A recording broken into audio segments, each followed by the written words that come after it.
Bismillahirrahmanirrahim. Alhamdulillahirabbil alamin. Wassalatu wassalamu ala asyrafil anbiya'i wal mursalin wa ala alihi wa sahbihi ajma'in. Alhamdulillah, bersyukur pada Allah Subhanahu wa taala pada pagi ini sekali lagi kita dapat sama-sama dalam sesi tafsir Quran secara ringkas. Alhamdulillah. Pada hari ini insya-Allah kita akan sama-sama membaca muka surat 380 daripada Al-Quran, daripada Mashaf Al-Madinah, Mashaf standard lah pada hari ini. Dan kita akan baca daripada surah An-Naml ayat juzuk yang ke-19 ayat yang ke-36 insya-Allah. Jadi kalau sesiapa yang ada kesempatan boleh pegang Quran sekarang ni, boleh ambil Quran, boleh tengok Quran, maka itulah yang terbaik insya-Allah, supaya apabila saya baca mana-mana ayat kita boleh tengok betul-betul ayat tu, sebab kadang-kadang saya terpaksa mengulas sedikit tentang perkataan-perkataan yang ada dalam Al-Quran tersebut. Jadi insya-Allah kita akan mulai dengan ayat 36 pada hari ini dan kita akan berakhir insya-Allah pada ayat 44 surah An-Naml, surah Semut. Kita masih lagi bercerita tentang Nabi Sulaiman. Insya-Allah ini adalah muka surat yang terakhir daripada kisah Nabi Sulaiman. Sebelum daripada ni kita juga baca telah kisah Nabi Sulaiman dengan semutnya, dan kita balik semula kepada benda yang lebih besar, iaitu surah An-Naml ini adalah sebagaimana yang dinyatakan oleh ulama-ulama, temanya adalah berkenaan dengan kepentingan seorang Muslim itu, ataupun mana-manalah, seorang Muslim, dua orang Muslim ke, orang Muslim yang membawa Islam. Memang orang Islam, orang Muslim sepatutnya membawa Islam, iaitu berdakwah kepada Islam, mengajak orang lain kepada Islam. Kalau orang Islam, seorang Islam itu hanya berdiam diri, tidak membawa Islam tidak membawa mesej yang ada pada dia kepada orang lain, maka sebenarnya dia telah melakukan satu kesilapan. Kerana seorang Islam itu dia tidak boleh duduk diam. Dia mesti bercerita Islam yang ada pada diri dia, pada yang dibawanya, yang difahaminya kepada orang lain. Kerana ramai lagi atas dunia ni orang yang belum Islam lagi. Jadi oleh kerana itulah maka pentingnya kepada semua orang yang Islam membawa Islam. Tapi bagaimanakah nak bawa Islam? Bagaimana nak menyampaikan Islam? Jadi dalam surah An-Naml ni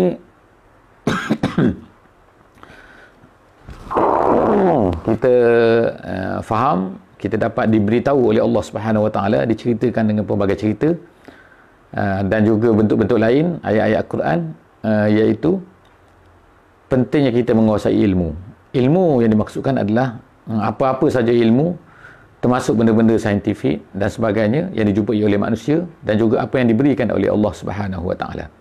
Jadi kita kena memahami, artinya ialah kita kena menguasai ilmu-ilmu syarak sekurang-kurangnya pada tahap yang tertentu. Walaupun kita tak pergi belajar di Mesir, tak pergi belajar di negeri Arab, tak pergi belajar di pusat-pusat pengajian Islam yang tersohor, tapi paling kurang kita mesti memiliki tahap ilmu yang tertentu. Kemudian yang kedua, kita mesti menggunakan apa-apa saja ilmu dunia yang ada pada kita. Bukan hanya tujuannya untuk mencari kerja saja dengan ilmu dunia, mencari jawatan saja, hanya semata-mata untuk mencari duit, tetapi mestilah digunakan ilmu-ilmu tersebut. Umat Islam mesti menguasai ilmu tersebut demi untuk digunakan untuk mencapai maslahah Islam, iaitu dengan digunakan untuk menyebarkan Islam. Jadi kita baca kisah Nabi Sulaiman sekarang, iaitu apabila Nabi Sulaiman telah mendengar daripada Hudhud, Nabi burung Hudhud mengatakan begini dan begini, aku satu benda, maka Nabi Sulaiman telah mengirimkan surat kepada Balqis, dan kemudian Balqis sekarang ni berfikir dan berbincang sebagaimana kita baca dalam sesi lepas. Kemudian dia bercadang, kemudian dia telah plan dia, iaitu menghantar hadiah yang banyak kepada Nabi Sulaiman, kepada Raja Sulaiman lah pada masa itu. Jadi kita ingat bahawa Sabak ni Balqis sebagai Ratu Sabak, dia berada jauh daripada Palestin. Ribuan batu, ribuan kilometer. Sekarang ni boleh tengok iaitu di Sana'a, berhadapan dengan Sana'a, dan Nabi Sulaiman berada di Baitul Maqdis, iaitu di Palestin. A'udzubillahi minasyaitonirrajim. Bismillahirrahmanirrahim. Falamma jaa Sulaiman qala atumiddunani bimal fama atani Allahu khairum mimma atakum bal antum bihadiyatikum tafrahun. Jadi saya minta maaf sebab suara saya tak sedap untuk mengaji ni, tapi kita tengok makna dia, apakah yang diberitahu oleh Allah Subhanahu Wa Taala tentang kisah ini seterusnya, iaitu falamma jaa Sulaimana. Jadi tengok kat situ bukannya Sulaiman yang datang, tetapi apabila jaa siapa? Iaitu utusan yang dihantar oleh Balqis kepada Nabi Sulaiman. Sulaimana, sebab itulah Sulaiman tu balik atas. Artinya apabila dia telah mendatangi kepada Sulaiman. Jadi bila sampailah utusan yang dihantar oleh Balqis tu kepada Nabi Sulaiman, dengan bawalah hadiah-hadiah yang dia telah plan, iaitu hadiah-hadiah daripada Balqis yang sangat banyak pada masa tu. Jadi apabila Nabi Sulaiman tengok hadiah-hadiah yang sangat banyak ni, dia kata apa? Dia takjub ke? Dia rasa, wow, banyaknya hadiah? Bukan. Dia kata apa? Qala atumiddunani bimalin, kamu nak beri kepada aku dengan harta-harta ni. Fama atani Allahu khairun. Nabi Sulaiman kata apa? Apa yang Allah Subhanahu Wa Taala beri kepada aku sebenarnya adalah khair, lebih baik daripada harta-harta yang kamu yang banyak ni. Kenapa? Apa yang Nabi Sulaiman kata yang lebih banyak, yang lebih baik tu yang Allah Taala beri pada dia? Ahli tafsir seperti Jalalain mengatakan iaitu an-nubuwah wal mulk. Allah Ta'ala beri kepada Nabi Sulaiman ni apa? An-nubuwah, kenabian. Itu lebih baik lagi. Jadi menurut tafsir ni, tengokkan dia jelaskan bahawa sebenarnya harta dunia ni bukan tidak penting, tetapi harta dunia ni adalah secondary. Yang lebih penting lagi apa? An-nubuwah, iaitu kenabian. Kenabian ni apa? Artinya dapat wahyu, dapat hidayah. Itu adalah sebenarnya lebih besar lagi daripada dunia-dunia ni. Kalau kita ni dapat hidayah, maka walaupun kita ni miskin, lebih baik daripada kita ni kaya tetapi tak dapat hidayah. Jadi itu adalah mesti kita punya mizan, kita punya measure, kita punya penilaian kita. Kalau penilaian kita terbalik, itu yang jadi rosak manusia. Maka akan jadilah seperti Balqis pada ketika ini. Selepas daripada itu kita cerita Balqis lain. Ini cerita pada masa ni. Jadi Nabi Sulaiman kata, bal antum bihadiyatikum tafrahun. Bahkan kamu ni suka sangat dengan hadiah kamu. Jadi maknanya dia kata manusia, sebab manusia kan, sifat manusia memang macam tu. Iaitu dia suka kepada benda-benda dunia. Kalau banyak hadiah ni, banyak benda-benda dunia, dia akan suka. Jadi Nabi Sulaiman kata, kamu sukalah benda ni, kamu suka dengan hadiah-hadiah yang banyak ni. Tapi aku tak ada apa. Aku dapat kenabian. Okey, irja' ilaihim. Nabi Sulaiman kata balik. Bawa balik. Jadi cuma satu benda kat sini saya nak sebut ialah falamma jaa Sulaimana. Dia kata seolah macam seorang kan, apabila dia mendatangi seorang, tapi sebenarnya bukan seorang. Ahli tafsir kata huwa tu kepala dia tu. Jadi jaa kat sini ialah ketua dia, ketua yang bawa hadiah daripada Balqis tu. Jadi kemudian dia pun, tapi ada bersama dengan atba', dia kata, iaitu pengikut-pengikut dia lah, orang-orang dia kata ramai. Dia bawa hadiah kan, bawa dengan kuda, bawa dengan unta lah maknanya kan. Tu orang bawa dengan apa pada masa tu?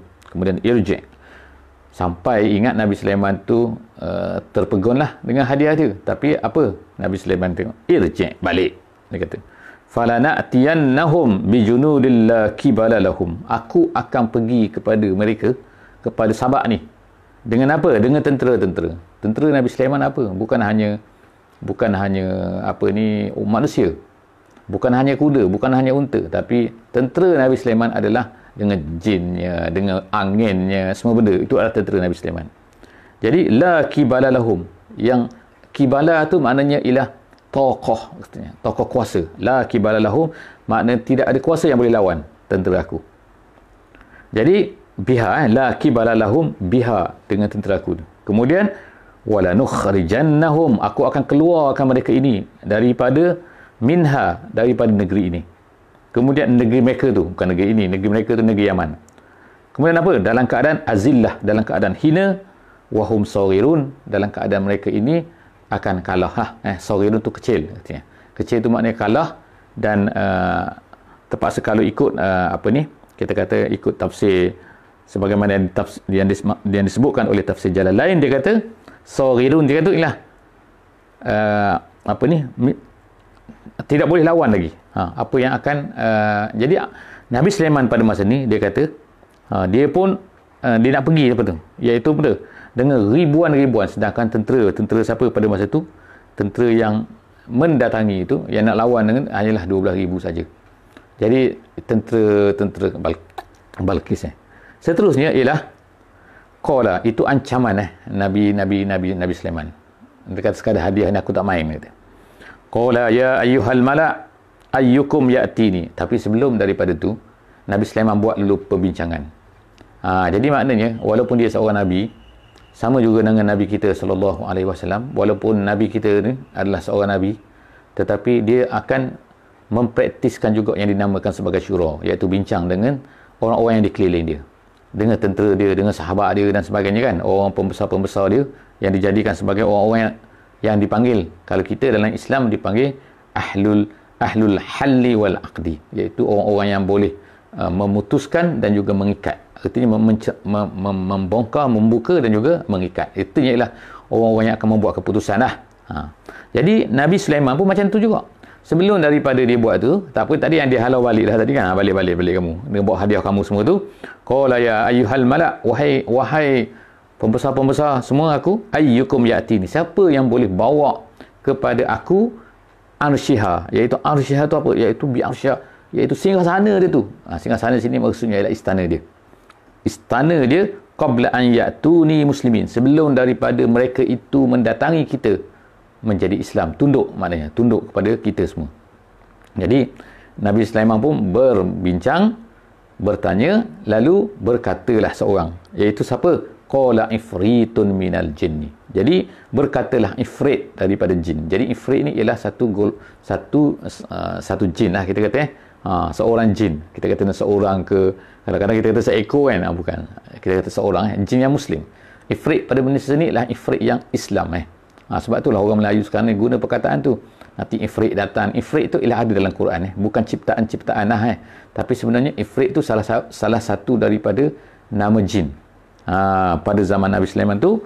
Jadi oleh kerana dia tunduk kepada Nabi Sulaiman, maka dia berkata pada masa tu, ifritun minal jinni ana atika bihi qabla an taquma min maqamik. Dia kata aku boleh bawa singgasana dia tu, istana dia tu ke sini, ke Palestin. Bayangkan daripada Yaman ke Palestin, dia boleh angkut semua tu, angkat dia panggillah tentera-tentera dia kan, untuk sebelum daripada kamu bangun daripada tempat kamu ni.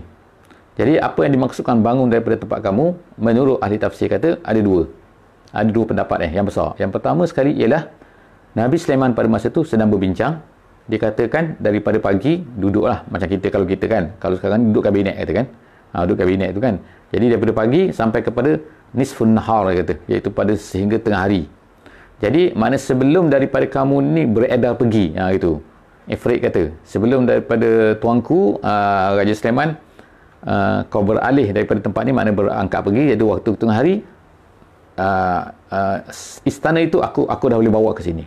Maknanya bukanlah sekejap juga kan, maknanya lama juga lah, daripada pagi sampai ke, dia bincang pada waktu start pagi pada ketika tengah hari, maknanya dalam 2-3 jam jugalah aku boleh angkut sampai ke sini.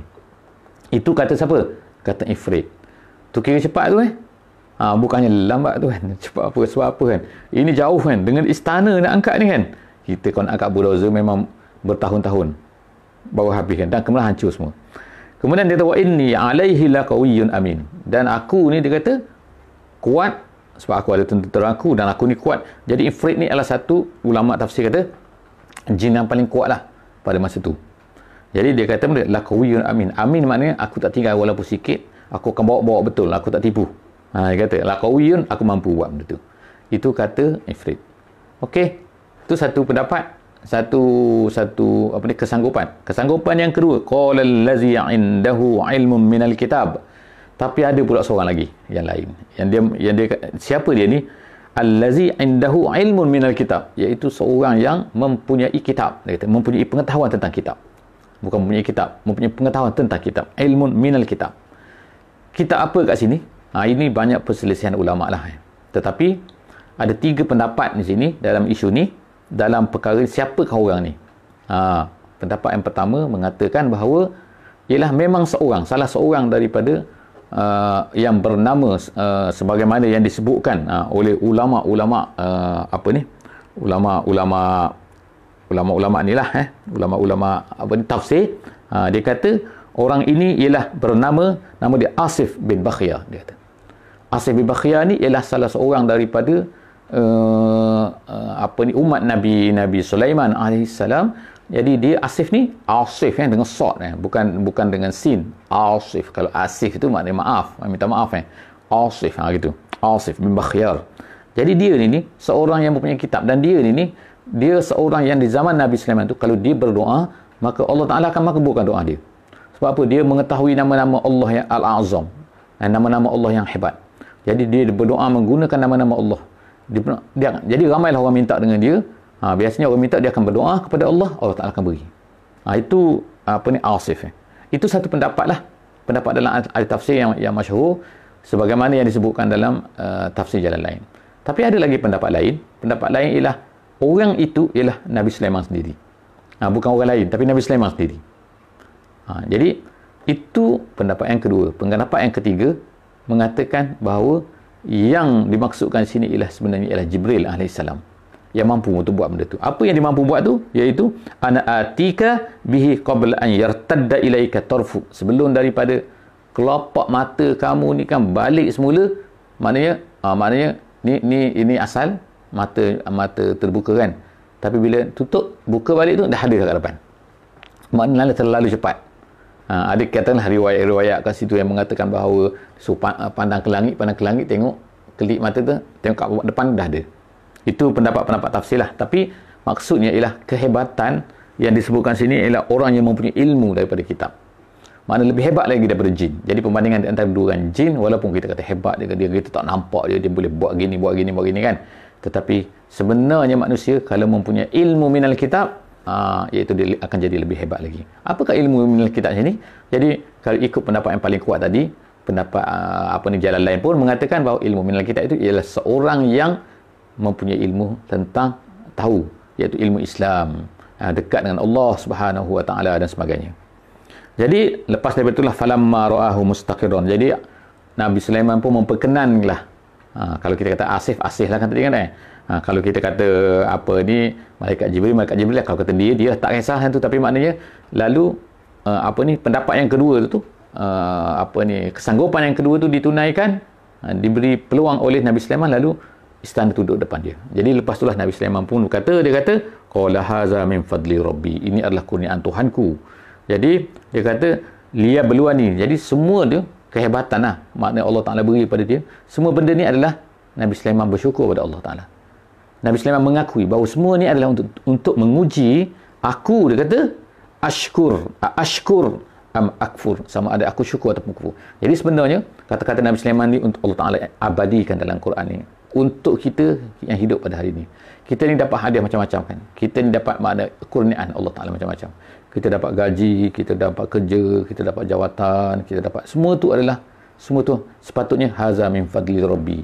Ini kurniaan Tuhan. Kena ingat pada Tuhan, bukan kurniaan daripada kebijaksanaan aku, bukan sebab aku ni pandai, bukan sebab aku ni jawatan, aku boleh sains sini. Tak. Haza min fadli rabbi. Walaupun nampak memang Allah Ta'ala tak hantar berdebuk depan mata, tapi Allah Ta'ala hantar melalui orang-orang, hantar melalui macam-macam. Semua tu adalah nak tengok kita ni bersyukur ke kufur. Maksud sini ialah bersyukur dan kufur nikmat lah. Maksud sini kufur nikmat maknanya tak ingatlah pada Tuhan. Kemudian waman syakara fa innama yashkuru li nafsihi. Siapa yang bersyukur, dia sebenarnya bersyukur pada dirinya sendiri. Waman kafara fa inna rabbi ghaniyyun karim. Jadi maknanya manfaat itu, kalau orang tu bersyukur, sebenarnya ialah Allah Ta'ala akan memberi nikmat lagi pada dia. Allah Ta'ala akan memberi pahala pada dia. Tapi kalau dia tak bersyukur, adakah dia akan mencacatkan Allah Subhanahu wa Ta'ala? Tidak. Allah Ta'ala kata Sebab tu Allah Ta'ala sebutkan sini, waman kafara, siapa yang kufur, siapa tak nak bersyukur. Tapi Allah tetap juga apa? Ghani tu maknanya kaya. Kaya tu maknanya apa? Maknanya tidak menjejaskan. Tak perlu pun kepada kita. Allah tak perlu pada kita. Dia ghani. Jadi sebab itulah, kalau kita berterima kasih pun Allah tak bertambah. Kita tak berterima kasih pun Allah tidak bertambah, tidak berkurang kan. Jadi tapi Allah tetap juga. Tapi dia tetap karim. Dia ghani karim. Dia memberi. Maknanya memberi. Dia tak perlu pada kita, tapi dia memberi. Jadi sebab kita ni bersyukur ataupun tidak. Seterusnya, qala nakiru laha arsyaha. Seterusnya ialah apa? Nabi Sulaiman pun berkata nakiru. Nakiru tu maknanya buat supaya, ubah supaya tak nampak macam asal. Ada dalam tafsir kata macam-macam. Dia kata, ada yang kata yang atas tak bawah, bawah tak atas, kiri tak kanan, kanan tak belakang tak okey. Macam-macam lah. Dia ubah sikit kan. Macam kita jugalah, kita ubah kan. Sekarang orang ubah sikit apa benda? Ubah jatah negara kan. Ubah kan. Tapi nampak macam jatah negara juga kan. Nampak ada harimau ubah jadi buaya kat bawah tu, ada budak bogel kat atas tu. Kan? Jadi maknanya itu nakiru. Nakiru tu makna ubah. Jadi mereka pun ubahlah. Ubah apa? Istana tu sebelum daripada Balqis tu sampai. Jadi mereka pun nakiru laha arsyaha. Nanzur atahtadi am takunu minal lazina la yahtadun. Kita nak tengok dia ni boleh cam tak cam dia punya istana ni. Kita nak tanya nanti Balqis, kata Nabi Sulaiman. Okey, lagi falamma ja'at, bila Balqis pun sampai, qila aha kaza arsyuk, bila dia sampai ke Palestin, maka tengok ada istana kat situ. Istana tu jadi ditanyalah kepada Balqis tu, qila, dikatakan siapa yang berkata tu, Nabi Sulaiman sendiri ke ataupun ni, itu banyaklah riwayat ni. Jadi dia kata, aha kaza arsyuk, macam ni ke istana kamu, macam ni ke? Jadi Balqis pun tengok, dia kata ka'annahu huwa, dia kata lebih kurang macam ni lah. Ada mes dia kata, ada serupa, ada macam jadi dia tak kata na'am, dia tak jawab ya, dia tak kata macam tu. Sebab apa? Sebab soalan dia tu adalah soalan, dikatakan kat sini ulama tafsir kata, kalau ditanya dia kata ini arash kamu, ini istana kamu, nanti akan jawab ya, nanti ya jawapan dia. Tapi tak, ditanya soalan tu kaza arsyuk, jadi ni bentuk dia ialah soalan terbuka. Adakah seperti ini? Jadi dia pun jawablah ya, macam dekat-dekat macam istana aku. Macam itulah dia kata wa utina al-ilma min qabliha wa kunna muslimin. Jadi kata-kata ini adalah ada dua riwayat, ada dua penafsiran. Penafsiran yang pertama dikatakan kata-kata ini adalah kata-kata Nabi Sulaiman. Pendapat yang kedua mengatakan kata-kata ini adalah kata-kata Balqis. Jadi ada dua pendapat kat sini. Yang maksud kata-kata ini ialah apa? Maksud kata-kata ini ialah, kalau ikut dalam terjemahan dia kata ialah, terjemahan dia kata maka boleh, minta maaf, dia kata boleh jadi inilah dia kata Balqis, dan kami telah diberikan ilmu pengetahuan sebelum berlakunya mukjizat ini, dan kami pula adalah tetap berserah diri kepada Allah Subhanahu wa taala.